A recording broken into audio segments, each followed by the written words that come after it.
Halo Ngominers, apa kabar? Kembali berjumpa di Ngomin. Kali ini kita bikin konten lagi setelah sehari absen karena satu kecapean habis dari jam 3 sampai jam 12 itu karena ininya Argentina lawan Kolombia itu kan ditunda kick off-nya karena wah parah sih itu panitianya.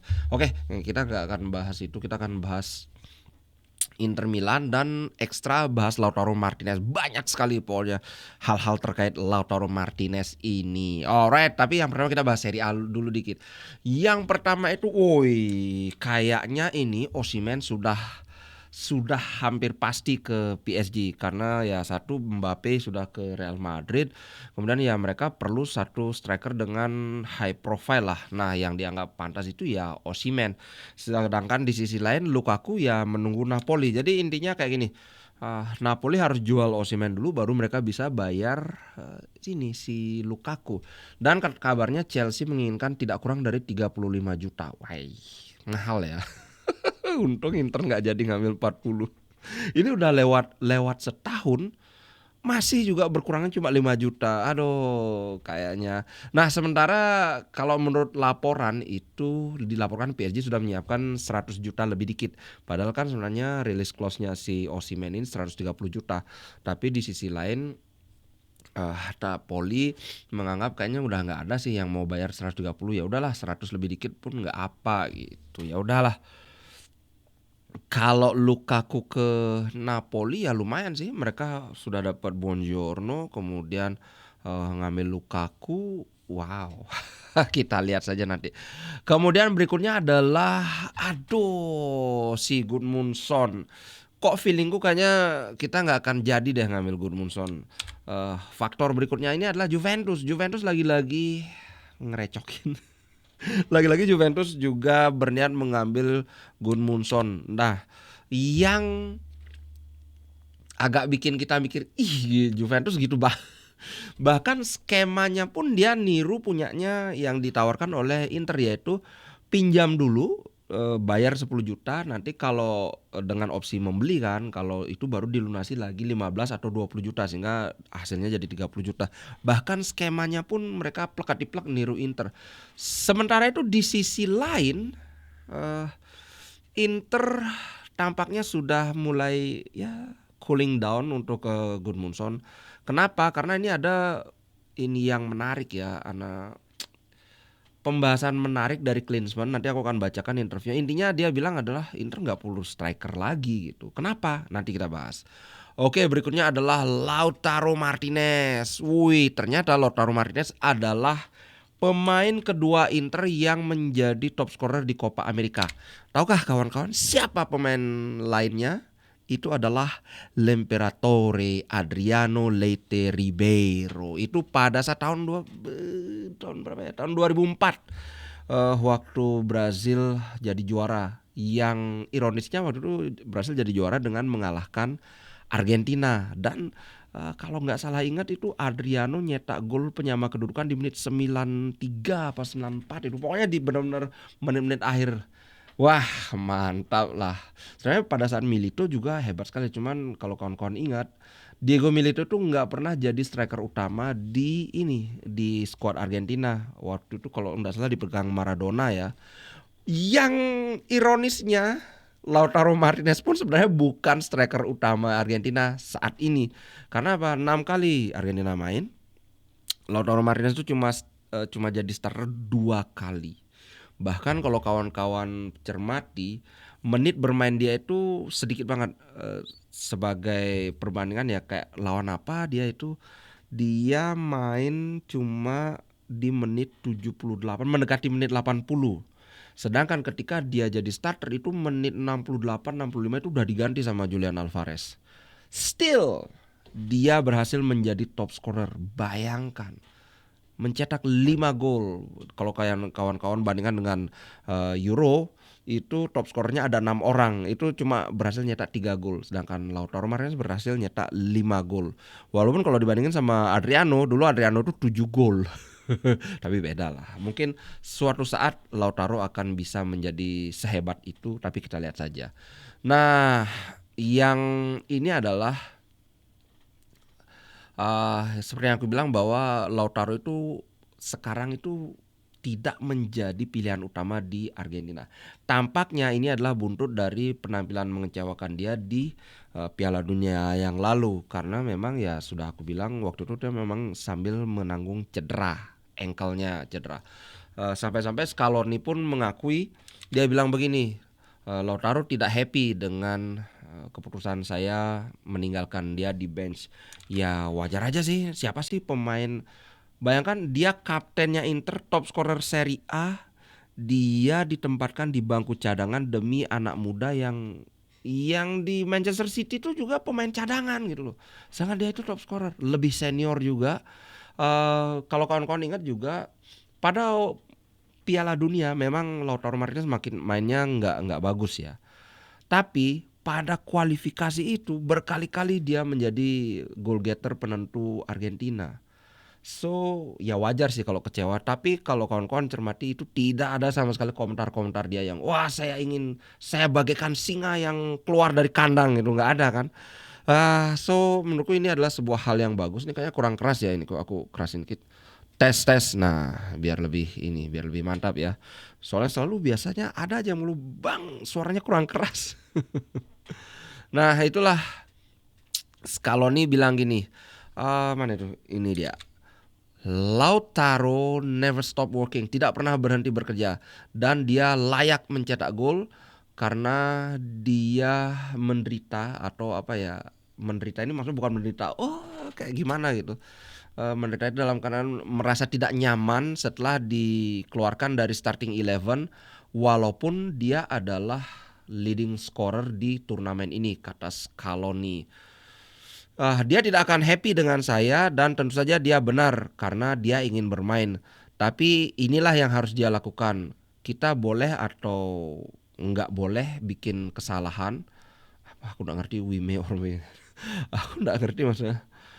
We may or may not. Oh mungkin maksudnya bukan boleh, tapi mungkin kami melakukan kesalahan, mungkin juga tidak.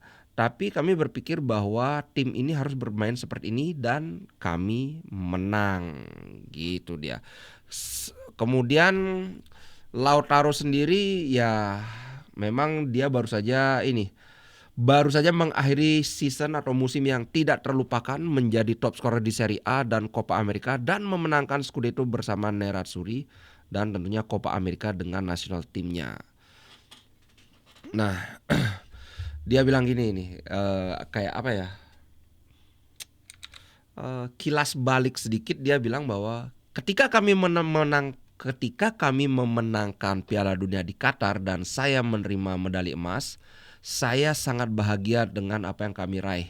Tapi secara pribadi saya merasa berhutang karena ankle saya tidak mengizinkan saya melakukan apa yang ingin saya lakukan. Dia bilang itu. Nah, Copa America ini tidak seperti Piala Dunia. Tapi saya bisa menyatakan bahwa saya menyiapkan diri saya sebaik mungkin untuk bermain di kompetisi ini dan menebusnya. Maksudnya menebus ya penampilan dia yang kurang memuaskan di Piala Dunia itu. Wih, gitu bro, mantap lah. Lautaro, aku happy banget kalau bahkan ada teman, wah bang saya sampai nangis pas Lautaro ngegol. Wih, gila. Saking terharunya bro. Aku sendiri sebenarnya bukan fans Argentina, aku lebih dulu tuh sebenarnya lebih suka ngedukung Brazil. Cuman sekarang ya karena ada Lautaro, aku dukung Argentina lah. Gitu. Sementara itu dulu kayak intro, habis ini kita bahas Lautaro saja. Terus pertama, apakah Lautaro ini berita dari FC Internews ya, diambil dari Gazzetta dello Sport. Judulnya adalah apakah Liga Champion mempengaruhi atau impact dia atau pengaruh dia di Liga Champion adalah kepingan yang hilang dari kapten Inter Milan ini untuk memenangkan Ballon d'Or. Karena terus terang saja aku udah lihat daftar Ballon d'Or-nya. Si Lautaro dia masuk 10 besar, bahkan di urutan itu dia masuk ke peringkat kelima. Cuman aku sih ngelihat kayaknya apa ya, walaupun dia top scorer Serie A, kemudian top scorer Copa America, kok aku tidak terlalu optimis bahwa dia bisa memenangkan ini, karena ya terus terang aja aku sependapat impact dia di Liga Champion itu masih agak minim. Apalagi ya sebenarnya ada plus minusnya sih ya.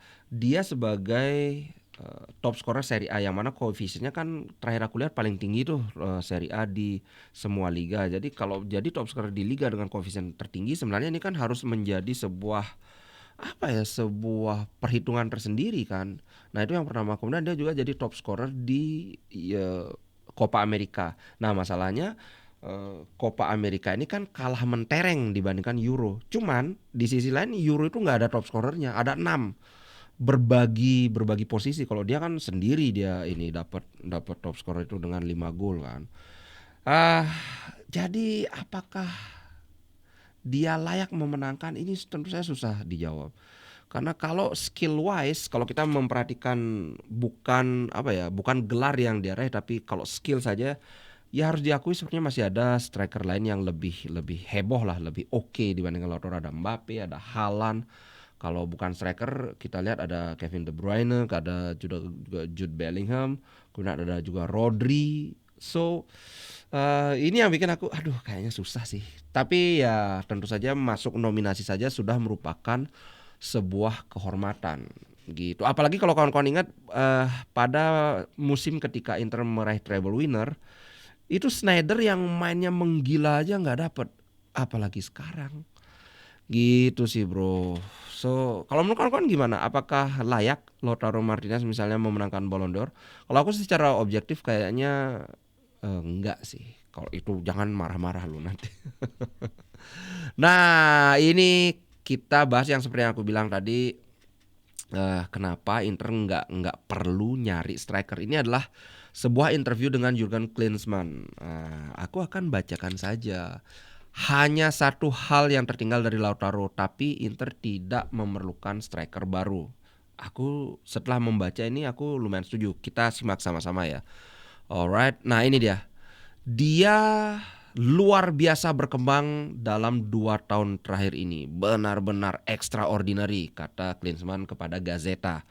Dia layak mendapatkan segalanya. Ini seolah-olah dia itu benar-benar membuka kunci dari semua potensi yang dimilikinya setelah Piala Dunia 2022. Dia itu sangat vital untuk Inter Milan. Nah, kemudian apakah skill dari Lautaro yang paling impresif?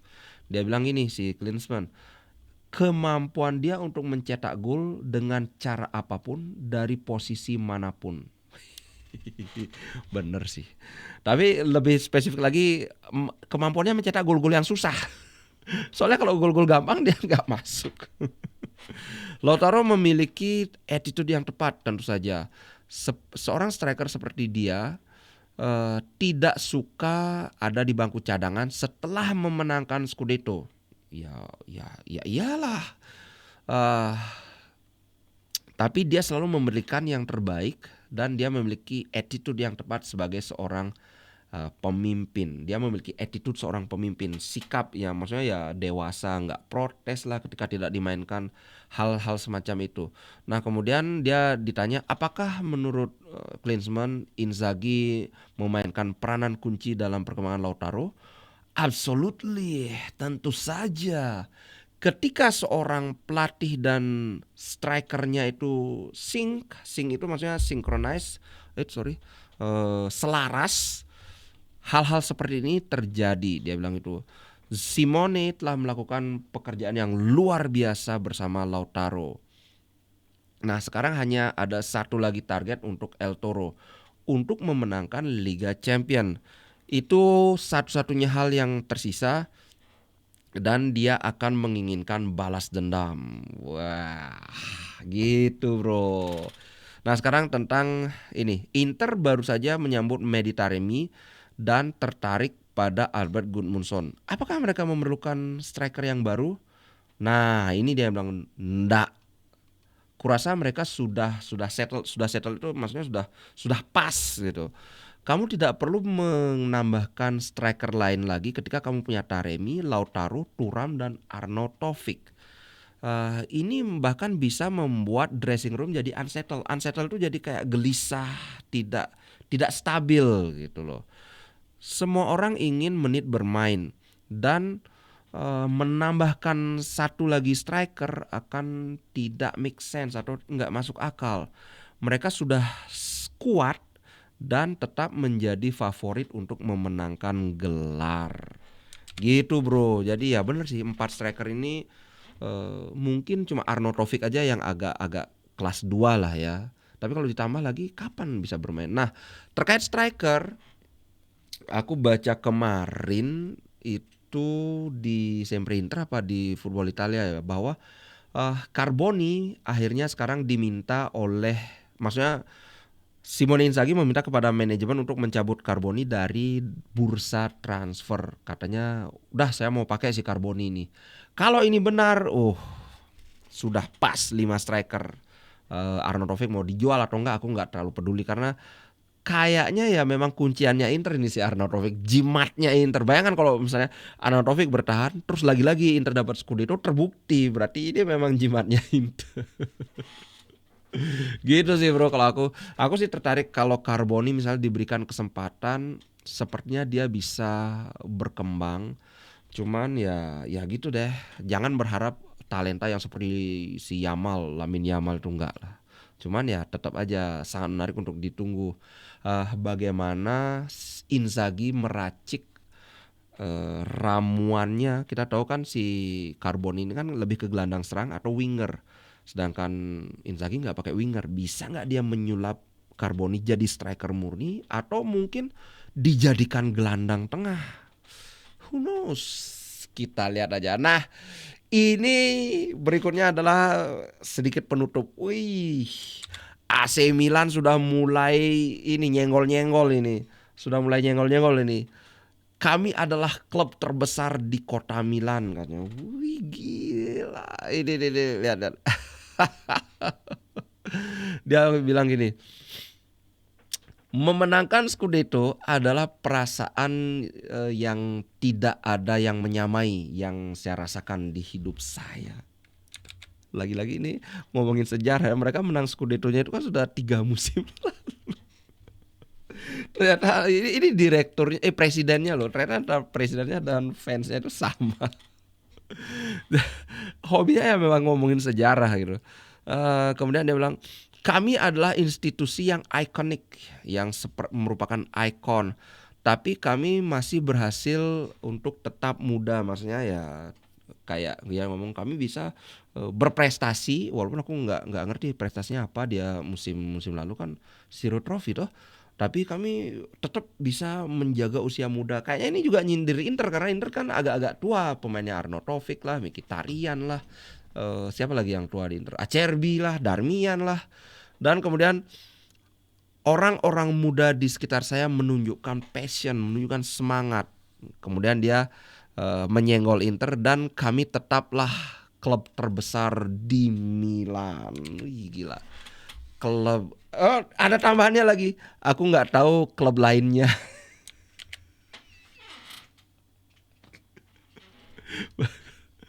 Klub terbesar di Milan kalah terus lawan klub yang nggak ada orang tahu gitu kan. Inter dia katanya saya nggak tahu ada klub lain di Milan gitu.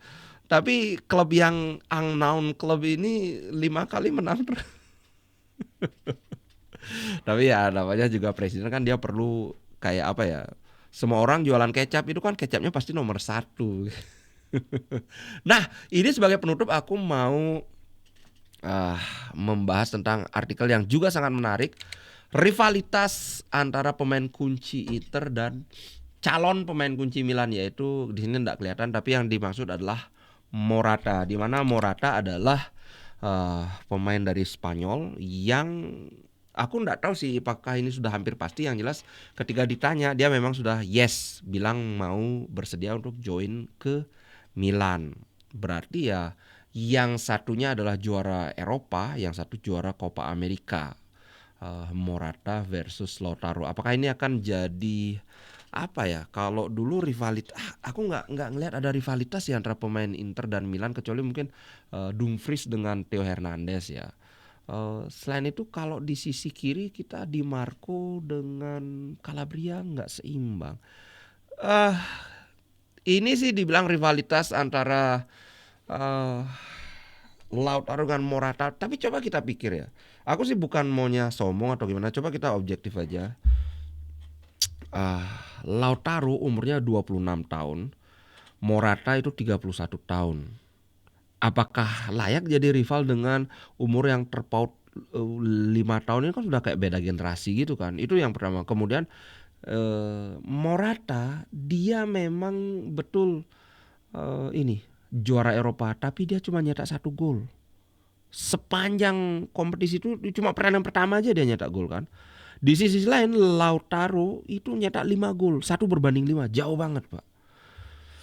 Itu bahkan Morata itu adalah selalu nggak selalu sih ya, sebagian besar dia selalu jadi starter di timnas Spanyol, sedangkan Lautaro dari 6 kali pertandingan dia cuma 2 kali jadi starter, dia nyetak 5 gol. So aku sih kayaknya nggak layak untuk dijadikan rival karena beda levelnya itu terlalu apa ya? Kalau misalnya Lautaro rival dengan si ini strikernya Juventus, Vlahovic misalnya masih oke, atau rival dengan nanti si siapa namanya Osimhen, oke lah. Morata, kalau menurut kamu kan gimana? Apakah layak dikatakan mereka ini sedang akan menjadi rival? Tapi kita lihat aja siapa tahu. Aku sih nggak bilang bahwa Morata ini striker jelek. No, ini Morata ini striker bagus. Cuman memang dia itu bukan tipikal house goal, bukan tipikal goal getter. Bahwa aku juga bilang sebelumnya bahwa sebenarnya Lautaro itu juga bukan tipikal goal getter yang house goal kayak Lukaku, kayak Osimhen, kayak Vieri. Tapi kenyataannya ternyata dalam beberapa tahun belakangan tuh ya dia mulai berubah.